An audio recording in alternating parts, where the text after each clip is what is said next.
Let's dive into a topic that's been widely misunderstood and has been doing the rounds again recently, namely Aisha's age at the time of marrying the Prophet ﷺ. A lot of people have heard or even assert that she was 6 or 9, but there's a lot to indicate that this is not the case. Now, despite having written and published 2 books on Aisha, I have to admit I have barely addressed this issue because I felt the discourse was one set by Islamophobes and that really the Muslims know better by now.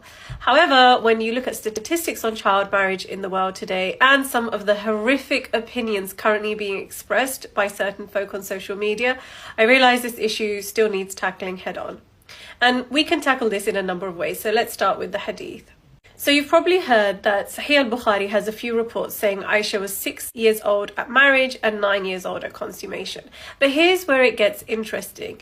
This particular narration is almost exclusively traced back to one source, Hisham ibn Urwa, and he only began narrating it after he moved to Iraq. He had lived in Medina for 71 years before moving to Iraq and did not make this statement until he was 90 years old.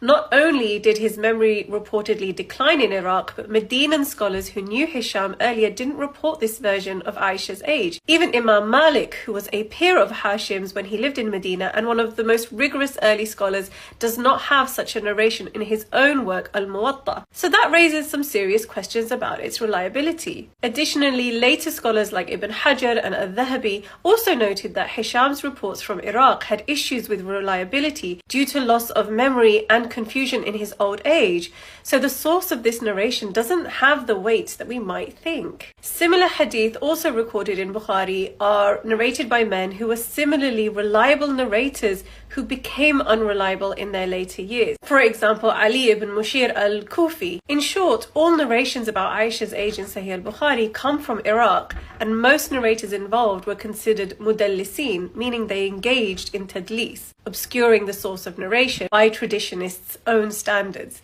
This significantly impacts the reliability of these reports. Okay, now let's consider Aisha's age based on key life events. Historian Muhammad ibn Ishaq and other early sources like Ibn Hisham and Ibn Kathir list Aisha as part of the very first group of people to accept Islam in the first year of the Prophet ﷺ's mission. Now, if Aisha accepted Islam as a young child in the first year, she couldn't have been 6 years old when her marriage was officiated, as some suggest. Here's the timeline issue.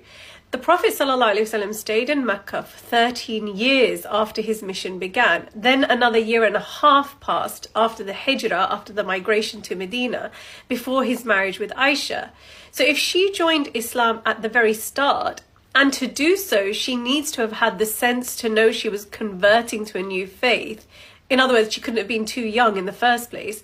She'd have been in her late teens by the marriage, definitely not 6 or 9. Now, At-Tabari adds a further evidence by saying all of Abu Bakr, Aisha's father, all of Abu Bakr's kids, including Aisha, were born before Islam. If she was born pre-Islam, she'd have been around 16 at her engagement and a bit older when she joined the Prophet ﷺ's household, about 18. Tabari also reported that at the time that Abu Bakr radiallahu anhu planned to migrate to Habsha, to Ethiopia, which was 8 years before Hijrah, he went to Mut'am, whose son Aisha was engaged to, and asked him to take Aisha in his house as his son's wife.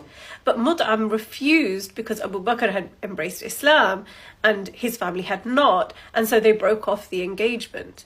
Now, if Aisha was only 6 years old at the time of her marriage, she could not have even been born when Abu Bakr decided to migrate to Habsha, to Ethiopia. Then there's her sister Asma. We know from historians that Asma was 10 years older than Aisha. Asma died aged 100 years old in the year 73 after Hijrah. So if we do the calculations, that means that she was 27 years old at the time of Hijrah, which would have made Aisha at that time 17. And that's way more consistent with Aisha having the maturity and responsibilities we read about in her early years in Medina as well. All in all, the maths just doesn't add up for Aisha to have been 6 or 9, and the sources, the timelines, and the context really point to her being older. And if that's not enough, there's the issue of interpreting cultural language, meaning there's also the idea that Aisha's age could have been described with a cultural figure of speech. Now, the Pakistani scholar Javed Ahmed Ghamidi suggests that when Aisha said 6, as is recorded in Bukhari, it might have actually meant 16, as shorthand was common in Arabic speech. Now, we see the Prophet ﷺ using similar phrasing actually in describing the night of power, Laylatul Qadr, as one of the last 10 days of Ramadan, when he said to seek it out on the 9th, 7th, and 5th in the Arabic. But no one ever disputes that this is understood to mean 29th, 27th, and 25th. So it's very possible that 6 and 9 in these narrations could hold symbolic or contextual meanings that don't translate directly. And these are just some of the historical and contextual arguments.